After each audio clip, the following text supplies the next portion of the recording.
sekarang.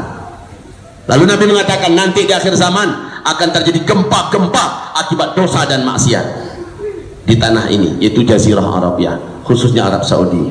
Sekarang Nabi mengatakan sallallahu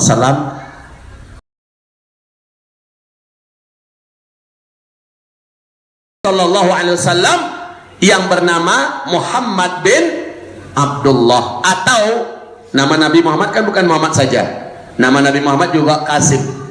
Pokoknya Nabi berkata yusbihusmuhu ismi, namanya mirip dengan namaku, wasmu abihi ismu abi, nama ayahnya mirip dengan nama ayahku. Dan nama Nabi Muhammad kan banyak, Muhammad, Mustafa, Qasim, Yasin, ya, ini nama-nama, dan Ahmad, ini nama-nama Nabi Muhammad SAW. Bisa jadi nama, tapi ayahnya Abdullah. Nah ini Qasim bin Abdullah, Muhammad bin Abdullah, Ahmad bin Abdullah, Mustafa bin Abdullah, Yasin bin Abdullah, yang mana saja. Dan dia nanti dibaiat di depan Ka'bah di usia 40 tahun, kata Rasulullah. Dia mirip dengan saya akhlaknya, tapi tak mirip dengan saya fisiknya.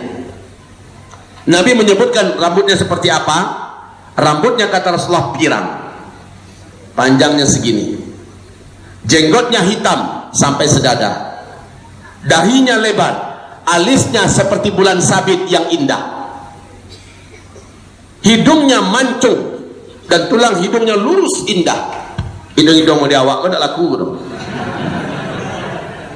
Kedua bibirnya, bibir atas dan bibir bawah ideal tebalnya, sama tebalnya, indah dilihat. Giginya, satu gigi dengan gigi yang lain dapat dimasukkan sehelai benang. Dan dia tidak fasih melafazkan huruf ro. Tingginya tidak terlalu tinggi dan juga tidak rendah. Dadanya bidang dan bulu dadanya lembut dan halus. Perutnya apa? Suspek pas suspek. Cakep pak. Parik muda-muda awak kok ada kulit musibah kan ada kur. Ya. Warna kulitnya, kata Rasulullah SAW, coklat kegelap-gelapan. Dan dia dibaiat nanti di depan Ka'bah di usia 40 tahun. Dia menolak dan dia selalu mengatakan bukan saya, cari yang lain, kalian salah orang, bukan saya. Tapi dipaksa oleh ulama-ulama yang mau membaiatnya, dipaksa. Terakhir ulama itu berkata kepadanya, kalau engkau tidak mau menerima baiat kami, kalau engkau tidak mau memberikan tanganmu untuk kami baiat sebagai pemimpin kami, maka seluruh dosa orang-orang kafir, orang-orang jahat, orang-orang zalim di muka bumi ini yang menghabisi Islam, yang menghabisi ulama, yang menghina Islam, engkau yang tanggung, karena hanya engkau, kata Rasulullah, yang sanggup menghentikan seluruhnya. Mendengarkan itu, sosok yang akan memimpin kita ini termenung. Dan hari ketika itu sudah malam, kata Rasul. Apa katanya? Izinkan saya bermunajat kepada Allah malam hari ini. Maka para ulama dan para pemuda-pemuda yang soleh pun mengamankannya, dan dia pun bermunajat sepanjang malam. Fa aslahahullahu fi lailah, dalam satu malam itu Allah perbaiki keadaannya, Allah upgrade kekuatannya. Dia diberi Allah kemampuan, dari nggak tahu bagaimana cara memimpin, Allah masukkan kemampuan cara memimpin kepadanya. Dari nggak ngerti seluk-beluk perang dan bagaimana cara menghentikan semua peperangan yang terjadi di muka bumi, Allah masukkan kemampuan sehingga dia mengerti apa yang harus dilakukan dengan perang, bagaimana cara memadamkan api perang. Dari melihat kehancuran ekonomi global, kelaparan terjadi di mana-mana, darah tumpah di mana-mana, bagaimana menghentikannya, bagaimana mengatasinya, Allah masukkan kemampuan itu sehingga dia tahu apa yang akan dilakukannya. Pada waktu duhanya dia berkata, sekarang saya siap. Maka dia pun dibaiat di depan Ka'bah, antara makam Ibrahim dengan rukun Hijr Ismail. Dia pun dibaiat di situ. Maka kaum muslimin yang kami muliakan, di usia berapa beliau dibaiat? 40. Yang paling penting Bapak Ibu ingat dan ketahuilah apa kata Rasulullah SAW. Walaupun hadis ini hadisnya lemah, tapi hadis lemah masih masuk dalam kategori hadis ahad. Hadis ahad ini oleh para ulama-ulama ahli hadis masih diakui sebagai perkataan yang mulia Rasulullah SAW. Al-Mahdi itu nanti di akhir zaman akan lahir ditandai dengan terjadinya 2 kali gerhana dalam 1 bulan Ramadan. 2 kali gerhana dalam 1 bulan Ramadan. Dunia sudah tahu berita ini, dan kita juga bisa buka kembali lembaran ke belakang, tahun 1981 Hijriah. Di Jazirah Arabia telah terjadi 2 kali gerhana dalam 1 bulan Ramadan. 1981.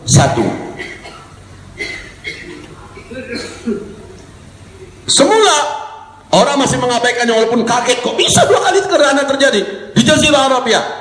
Lalu Allah tegaskan 1982 terjadi lagi 2 kali gerhana dalam 1 bulan Ramadan. Maka yakinlah para ulama 1981 itu bukan main-mainan, bukan kebetulan, tapi isyarat dari Allah bahwa sosok pemimpin akhir zaman itu telah lahir. Sekarang berapa Pak? 2019. 1981, sekarang 2019, sudah berapa usia beliau? 38 secara Masehi, 38. Tapi secara Hijriah memang 39. Artinya jika ia dibaiat di depan Ka'bah di usia 40, maka berarti tahun 1441 ini kita melihat lengkap semua tanda-tandanya. Dan tanda-tanda Al-Mahdi itu akan muncul adalah, ini yang paling penting ya, tanda-tanda Imam Mahdi itu muncul adalah 1, wafatnya seorang raja yang memiliki karakter seorang khalifah yang memimpin Mekah Madinah. Nanti 3 orang calon pengganti berkelahi sama mereka. Perlu saya kasih tahu kepada Bapak Ibu semua, yang ini bisa lihat kemari Pak, ini Raja Abdul Aziz, Raja Abdul Aziz Al Saud, pendiri Arab Saudi modern. Beliau ini punya anak dari istri yang banyak. Anak yang dinobatkan sebagai putra mahkota adalah Faisal, yang kemudian menjadi Raja Faisal, kemudian Khalid, kemudian menjadi Raja Khalid, lalu Raja Fahad, Pangeran Fahad ya, kemudian Raja Abdullah,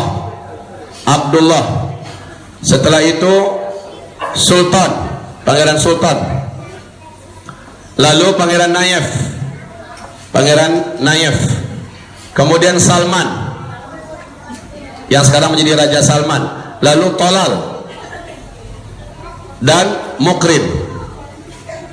Oke, nah, perhatikan Bapak Ibu, yang ini meninggal 2008, ketika waktu itu dia masih hidup. 2008 Abdullah divonis oleh dokter tim medisnya bahwa dia hanya menunggu waktu aja untuk mati, sebab seluruh organ tubuhnya sudah cangkokan semua ya. Jadi dia membaiat berturut-turut 3 orang ini sekaligus di 2008 dia baiat Pangeran Sultan yang akan menjadi raja setelahnya. Bila Sultan meninggal barulah Nayef, yang kedua Nayef meninggal barulah Salman. Tidak boleh ada yang berebutan, urutannya begini. Ternyata qadarullah Pangeran Sultan meninggal dunia terlebih dahulu, padahal Raja Abdullah masih hidup di Oktober 2010. 2012 Nayef menyusul, 2011 Nayef menyusul meninggal dunia, dan ini masih hidup Abdullah ya. Di bulan Juni 2011 Nayef meninggal dunia, tinggallah Salman. Sementara tidak ada satupun negara Arab yang ingin Salman yang naik. Kenapa? Salman ini beda Pak dengan pangeran yang lain. Salman ini kental keislamannya, hafiz Al-Quran, cinta ulama, sangat peduli dengan sunnah Nabi. Salman ini benar-benar peduli, bahkan dia berani menampar saudaranya sendiri, pangkat yang lain, ketika ditemukan sedang meminum minuman keras. Dia tidak malu-malu melakukan kebaikan apapun di Pangeran Salman. Maka Raja Abdullah mempersiapkan yang akan menjadi raja setelahnya. Di surat wasiatnya Mut'ib bin Abdullah, bin Abdullah ya. Sebelum beliau sempat menandatangani surat wasiat, beliau langsung koma beberapa hari dan meninggal. Nggak sempat ini ditandatangani karena tanda tangannya tak ada. Kembali kepada isi baiat lama, yaitu Salman yang naik menjadi raja. Maka Bapak Ibu tahu betapa geramnya Amerika, betapa bencinya, marahnya Israel, dan betapa marah sakit hati sekali Uni Emirat Arab ketika Salman yang naik. Oleh Raja Salman, ketika dia naik, Pangeran Talal ini pertama sekali didepaknya dari kerajaan Arab Saudi. Dikeluarkan surat resmi atas nama kerajaan, langsung ditandatangani oleh Raja Salman bahwa Talal tidak boleh menggantikan beliau setelahnya. Dan Talal bahkan dikeluarkan dari anggota keluarga kerajaan. Sebab apa? Sebab Talal terkenal memang ahli maksiat. Apa masjid di muka bumi ini dia buat. Maka Raja Salman tidak ingin orang ke depan yang memimpin adalah seperti Talal. Sementara Pangeran Mukrin, walaupun masih diakui sebagai keluarga kerajaan oleh Raja Salman, Pangeran Mukrin ini sudah dicabut haknya untuk menjadi raja pengganti. Kenapa? Karena Pangeran Mukrin memang sangat loyal kepada Yahudi. Daging darahnya, nyawa dan nafasnya loyalnya kepada Amerika dan PBB. Jadi Pangeran Raja Salman tidak mau yang memimpin Saudi orang seperti ini. Lalu siapa yang diangkat oleh Raja Salman untuk jadi raja? Di bulan ketiga, di bulan keempat, yang diangkatnya jadi calon raja, dan ini dibaiatnya ya, di bulan keempat dia jadi raja, yaitu Muhammad bin Nayef. Muhammad bin Nayef. Ini yang menjadi raja sepeninggal beliau. Dan beliau juga membaiat bersamaan di waktunya anak kandungnya sendiri, Muhammad bin Salman atau MBS, yang sekarang lagi bertetap petenteng di Arab Saudi. Ini yang kedua. Ternyata, dan ini Pak, ini punya anak-anak yang hebat-hebat nih. Sementara dia tutup uang. Anaknya orang terkaya nomor satu di Arab Saudi adalah Pangeran Al-Walid bin Talal. Pangeran Al-Walid bin Talal. Dan Al-Walid ini punya adik namanya Khalid bin Talal, yang memegang urusan militer Arab Saudi sekarang adalah Kementerian Militer, Kementerian Angkatan Bersenjata Arab Saudi sekarang adalah adiknya. Ini Walid ya, ini Walid, dan ini adalah Khalid. Ini Khalid bin Talal. Sementara mereka sudah tidak ada lagi hak untuk ke depan menjadi raja, memegang tabuk kuasa di Arab Saudi. Menurut Bapak Ibu sakit hati nggak ini? Begitu juga ini sakit hati. Sementara ini punya pangeran-pangeran di bawahnya anak-anak yang memiliki power. Baik Bapak Ibu yang kami muliakan, perhatikan baik-baik.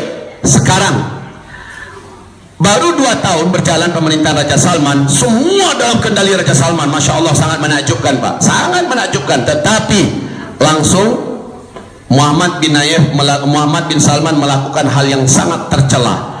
Dia kudeta calon raja setelah Raja Salman ini, itu Muhammad bin Nayef. Lalu hak itu pindah kepada dia resmi. Kemudian si ayah pun dibungkamnya, dan ayah tak berkutik. Banyak warga-warga Saudi yang mengatakan bahwa Raja Salman 2 tahun yang tidak muncul-muncul ke permukaan itu, menurut para warga-warga Saudi yang kami temui dan tokoh-tokoh Saudi, mengatakan beliau disuntik oleh si anak. Suntik apa anu, lepas kena suntik itu ongong siapa itu oleh suntik anu itu, suntian dia, suntik nana ya. Pokoknya Raja Salman memang nggak muncul-muncul 2 tahun. Di masa yang nggak muncul itulah semua kebijakan ayah langsung dibalikkan 180 derajat Celcius. Qatar diembargo, Israel dipeluk erat, Mesir kembali dipersaudarai, Amerika dijadikan sebagai bos besar kembali, dan apa-apa yang dulu mulia dilakukan oleh Raja Salman dibalik seluruhnya oleh si anak Muhammad bin Salman. Ketika ibu mengkritik si anak, ibu langsung tidak bisa ditemui oleh siapapun saja. Ketika diberitakan kritikan sang ibu dengan kebijakan anaknya Muhammad bin Salman ini, ibu hilang Pak, nggak tahu sekarang ibu itu di mana. Apakah ibu itu, kata sebagian yang tahu, dia sudah diasingkan jauh daripada publik. Yang lain mengatakan ibu itu masuk penjara. Ini memang diktator betul Pak. Jadi sekarang oleh Muhammad bin Salman, pangeran-pangeran semuanya, anak-anak daripada ini habis oleh beliau Pak, dilumpuhkan selumpuh-lumpuhnya, dituduh dengan korupsi, ditangkap-tangkapi, termasuk Al-Walid bin Talal. Hartanya dibekukan. Tidak sedikit jenderal-jenderal yang dicopot, menteri-menteri yang ditangkap ya oleh Muhammad bin Salman. Bahkan ada 2 orang pangeran yang dibunuh, yaitu ini dia anak kandung Fahad, namanya Abdul Aziz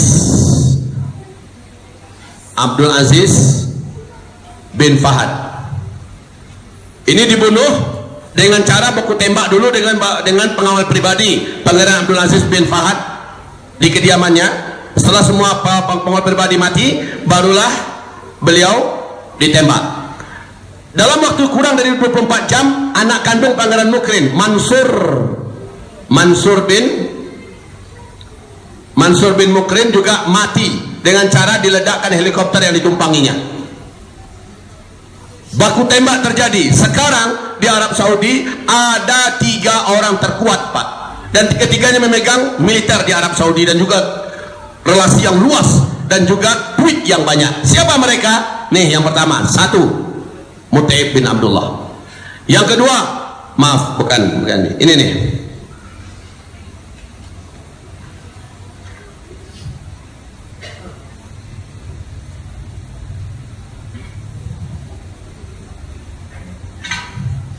Yang kedua adalah Muhammad bin Salman. Dan yang ketiga adalah Khalid bin Talal. Khalid bin Talal. Ini 3 orang. 1, 2, 3. Ini merasa dulu dialah yang berhak untuk menjadi raja. Dan dia memegang urusan militer Arab Saudi. Kalau ini memegang urusan keamanan kerajaan. Di tangannya juga ada sekian kekuatan militer. Dan ini adalah menteri dalam negeri meliputi putra mahkota. 3 orang ini sedang perang dingin, Pak, menunggu meninggalnya Raja Salman. Oke? Nah, kita kembali kepada apa yang kami sampaikan tadi. Al-Mahdi akan muncul, kata Rasulullah SAW, ketika terjadi pertikaian 3 calon penguasa Mekah Madinah setelah matinya seorang raja yang memiliki karakter khalifah. Karakter khalifah itu ada pada diri Raja Salman, meninggal. Sekarang ada beberapa kali upaya untuk membunuh Raja Salman. Ada beberapa upaya, baik cara meracunnya, baik dengan cara memang konspirasi untuk menghabisinya. Masih ingat nggak bagaimana dunia menyaksikan Raja Salman memulangkan 30 orang pengawal pribadinya ketika dia akan berkunjung ke Mesir? Dipulangkan semuanya, dikeluarkan, lalu diganti dengan 30 orang pengawal yang baru. Ternyata terendus oleh intelijen loyalis Raja Salman. Di antara 30 orang ini 30 orang ini Muhammad bin Salman yang pasang untuk mengawal ayah, tapi ternyata terendus bahwa di antara mereka ada yang ditugaskan untuk membunuh Raja Salman. Sang anak memang sudah gelap mata, Pak. Dia tak sabar menunggu tampuk kekuasaan itu jatuh ke tangannya. Apalagi Muhammad bin Salman, Raja Salman sekarang ketika dia sudah mulai sadar, dia sudah mulai menghapus beberapa kebijakan strategis daripada Muhammad bin Salman. Ini yang menjadikan Muhammad bin Salman makin sakit hati dengan ayahnya sendiri. Tahu enggak Bapak? Program terhebat Muhammad bin Salman ini adalah 2030 sudah berdiri kota termewah, termegah, terbaik, terhebat yang seluruh dunia, yaitu kota Neom. Kota Neom itu adalah di tepi Laut Merah, berbatasan antara Arab Saudi dengan Yordania. Dia ingin mendirikan kota yang paling hebat, mengalahkan Dubai. Ini yang diharapkannya. Dan investor sudah mulai ditarik. Oleh Raja Salman akhir-akhir ini diturunkan kebijakan stop proyek itu. Kira-kira menurut Bapak Ibu tambah sakit hati gak sih anak? Tambah sakit hati, Pak. Beberapa kebijakan anak yang ingin mengeksekusi, bunuh ini ulama, ini bunuh, oleh Raja Salman, jangan. Raja Salman sangat cinta dengan ulama, sementara oleh Muhammad bin Salman ribuan ulama masuk penjara sekarang. Jadi antara ayah dengan anak ini luar biasa sekarang. Ini ujian mungkin untuk Raja Salman, dia diuji oleh anaknya seperti itu. Baik kata Rasul, saat meninggal seorang raja yang memiliki karakter khalifah ini, maka 3 orang penggantinya akan saling yaktatil, saling berbunuh-bunuhan. Dan kata Rasulullah, tidak seorang pun di antara mereka yang akan memimpin Mekah Madinah, karena Mekah Madinah akan jatuh ke tangan Al-Mahdi, keturunan kandungku, kata Rasulullah sallallahu alaihi wasallam. Awas, ulangi balik. Usia berapa Imam Mahdi dibayar? 40. Sekarang usia beliau sudah berapa? 39 tahun. Di mana beliau sekarang? Nanti saya jelaskan. Ya. Bapak Ibu, Rasulullah mengatakan saat kemunculannya ditandai dengan perselisihan 3 calon pemimpin Mekah Madinah. Ini sudah mulai, Pak. Sudah mulai. Dan kemunculannya ditandai dengan Jazirah Arabia, menurut turun salju di sana. Sudah, Pak. Sejak 2011 sampai sekarang. Ya, makin tebal saljunya. Karena kata Rasul, kalau kamu dengar Al-Mahdi sudah dibayat di depan Ka'bah, maka dimanapun kamu berada wajib kamu berbayat dengannya, walaupun kamu merangkak di atas salju. Salju sekarang sudah mulai jatuh pula di Mekah dan di Madinah. Ini tanda-tanda yang tidak terbantahkan kaum muslimin. Dan Al-Mahdi akan muncul ketika terjadi gempa-gempa di Arab Saudi. Jadi saya beri tanda begitu aja ya tandanya. Pertama, mati dulu Raja Salman. Nah, 3 orang ini kelahi enggak? Itu dulu tandanya, Pak. Yang kedua, gempa-gempa enggak Arab Saudi? Oh ya, yang 3 orang yang kelahi tadi itu menyebabkan Arab Saudi menutup pintu untuk umrah dan haji. Rasul berkata di akhir zaman akan ada tahun di mana umatku terhalang melaksanakan ibadah haji dan umrah. Kenapa? Keamanan sama sekali tidak ada karena orang kelahi, sehingga bandara-bandara ditutup, ya. Maka umat ini terhalang melaksanakan ibadah haji dan umrah. Setelah itu terjadi gempa-gempa di Arab Saudi. Pertanyaan, kok bisa ya Arab Saudi gempa? Pernah zaman Nabi terjadi gempa di Madinah. Nabi langsung letakkan telapak tangannya di bumi. Apa kata Rasulullah? Bukan sekarang, belum sekarang wahai bumi. Tenanglah, belum sekarang. Lalu Nabi mengatakan nanti di akhir zaman akan terjadi gempa-gempa akibat dosa dan maksiat di tanah ini, yaitu Jazirah Arabia, khususnya Arab Saudi. Sekarang Nabi mengatakan sallallahu alaihi wasallam, ketika maksiat dibuat di suatu negeri terbuka terang-terangan, maka gempa terjadi di situ, khusus Arab Saudi, Pak. Arab Saudi ini paling ketat menjaga prostitusi, minum-minuman keras, musik-musik, ikhtilat, menjalankan syariat. Betul, Pak? Tapi ketika Muhammad bin Salman yang memegang Arab Saudi resmi menjadi negara liberal. Arab Saudi sekarang meresmikan 200-an bioskop seluruh Arab Saudi di kota-kotanya, Pak. Night club dibuka, konser musik raksasa digelar. Bahkan di Madinatul Munawwarah konser musik pun dibuat dengan mendatangkan penyanyi-penyanyi baik dari dalam atau dari luar. Bahkan tim penyanyi Dajjal yaitu K-pop dari Korea pun didatangkan, Pak. Masya Allah. Inilah kata Nabi, di akhir zaman akan terjadi hantaman meteor, akan banyak negeri-negeri yang tenggelam, gempa-gempa besar, dan manusia mengalami perubahan. Lalu sahabat bertanya, kapan itu ya Rasulullah? Rasulullah menjawab, apabila musik sudah disukai dan disenangi. Yang kedua, apabila penyanyi-penyanyi wanita sudah bermunculan di tengah-tengah umatku. Yang ketiga, apabila minuman-minuman memabukkan, barang-barang memabukkan sudah terbuka, digelar, diadakan di mana-mana. Dan ini tiga-tiganya di Arab Saudi udah sekarang. Ini adalah 1441 Hijriah. Berarti kita sedang menyambut tahun penghujung fase keempat. Ngeri, Pak, serem, tapi serem-serem sedap. Kenapa serem-serem sedap? Karena setelah itu fa inna ma'al usri, setelah kesulitan akan datang kemudahan. Wa inna ma'al usri yusra, akan datang fase kelima. Menuju fase kelima, bumi ini ada di puncak segala keburukannya. Barulah Imam Mahdi muncul, dan Imam Mahdi lah yang menstabilkan kembali bumi ini sestabil-stabilnya. Bapak, Ibu yang kami muliakan, hamba-hamba Allah yang kami cintai. 2015 saya menerima SMS dari Madinatul Munawwarah. Seorang lelaki menyampaikan salam kepada saya. Sayangnya saya terlambat membuka SMS yang melalui WA itu, Pak. Terlambat saya buka, mungkin beberapa jam setelah dia kirim. Dia sampaikan di situ, Assalamualaikum warahmatullahi wabarakatuh. Setelah dia memuji Allah, bersalawat kepada Rasulullah, dia pun mengatakan, semoga Ustadz istiqomah dalam berdakwah. Ustadz, saya adalah seorang penuntut ilmu di Madinah Al-Munawwarah. Saya sudah lebih 20 tahun belajar di Madinah. Saya mengikuti akhir-akhirin dakwah Ustadz, dan saya mengikuti tentang sosok pemimpin terakhir umat Islam berikut tuntunan Nabi Muhammad SAW, yang ciri-cirinya ada dalam hadis yang Ustadz sebutkan, yang Ustadz jelaskan. Demi Allah, Ustadz, saya SMS ini adalah SMS pertama langsung terakhir dari saya. Nomor ini akan saya musnahkan, kartu ini akan saya lenyapkan. Yang penting saya akan memberikan kabar kepada Ustadz, sosok yang Ustadz sampaikan itu, dia adalah sahabat sejati saya di Madinah Al-Munawwarah. Dia dikelilingi oleh para ulama-ulama Rabbani yang lurus, akhlaknya sangat mulia, sesuai dengan ciri-ciri. Ciri-ciri fisiknya lengkap dengan hadis Nabi, dan nasabnya memang kepada Hasan bin Ali. Ya, Hasan bin Ali, bukan Husain. Hasan bin Ali. Kami berkata kepadanya, engkaulah yang akan memimpin kami kelak. Beliau berkata, mudah-mudahan bukan saya. Semoga fulan bin fulan dialah yang akan menjadi sosok tersebut, atau si fulan bin fulan dia lebih berhak, semoga bukan saya. Saya hanya menginginkan akhir hayat yang syahid di negeri Syam.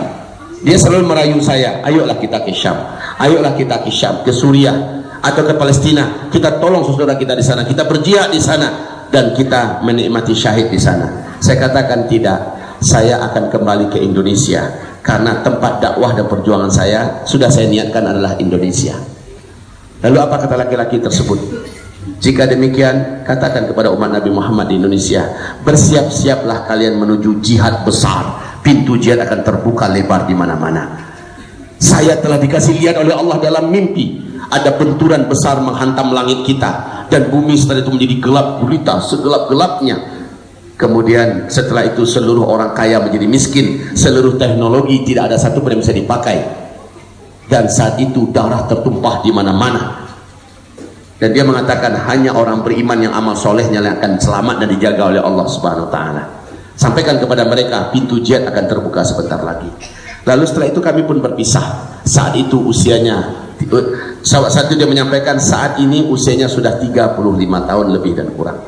Demikian yang kirim SMS WA ke saya ya. Pas saya buka, saya baca, saya panggil istri saya, dia pun ikut membaca. 2015 itu Pak. Usia laki-laki yang diceritakannya itu waktu itu diterangkan usianya saat ini sudah 35 tahun. Berarti sekarang sudah 2019. Berarti lebih kurang usianya sudah 39. Hampir mirip dengan tanggal kelahiran 1981. Betul tidak? Dan tanda-tanda yang sudah lengkap. Maka kaum muslimin, berarti jika demikian, apakah benar ini Pak Ustadz? Saya hanya berkata begini ya, saya tidak berani memastikan. Saya hanya tugas saya mencari hadis-hadis dan melihat tanda-tandanya. Hadisnya ketemu, tandanya nampak, udah dikelopkan saja. Memastikan bukan urusan saya. Ustadz kalau meleset penelitian Ustadz, alhamdulillah, bersyukur saya. Berarti masih lama lagi kan begitu. Saya masih sempat melihat anak-anak saya besar. Target saya anak-anak saya yang baru 18 orang. Anak saya baru 18 Pak, alhamdulillah. Baru. Yang laki-laki 8 orang, perempuan 10 orang. Niat saya anak-anak ini nanti kalau udah besar-besar jadi ulama-ulama yang menggores dengan tinta emas sejarah ini. Saya berharap mereka ke depan. Kalau gini masih ketek-ketek.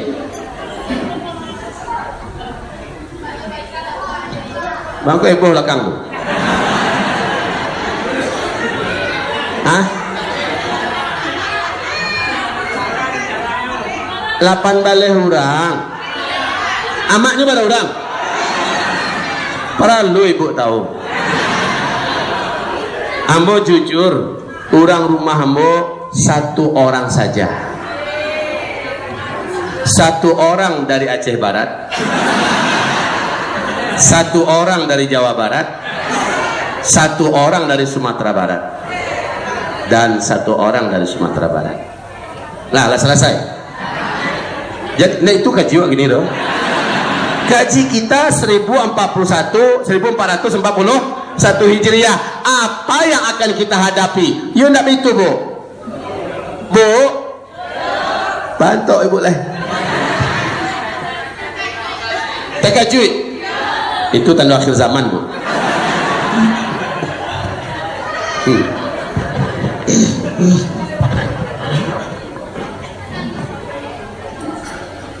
Nah ada bu, alhamdulillah mereka cando kakak adik bu, mereka bertetangga suwok kida rumahnya di satu kompleks pesantren. Pokoknya akecek warga dan masyarakat, Ustadz agihkanlah ke kami apa bacaan-bacaannya tuh. Betul pak, kok bisa cando kakak adik sementara kamu surang baca keambil itu hari Ustadz. Ya, itu bukan masalah bacaan-bacaan, itu masalah ayo kajian asinan loh.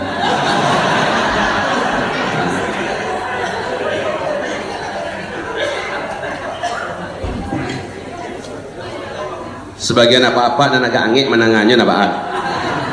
Saya kasih tahu kabar kepada Bapak Ibu, fase kelima kata Rasulullah, di fase kelima, di fase-fase dunia bagaikan dalam surga dunia, jumlah lelaki dengan wanita adalah 1 berbanding 50. 1 laki-laki 50 apa desi?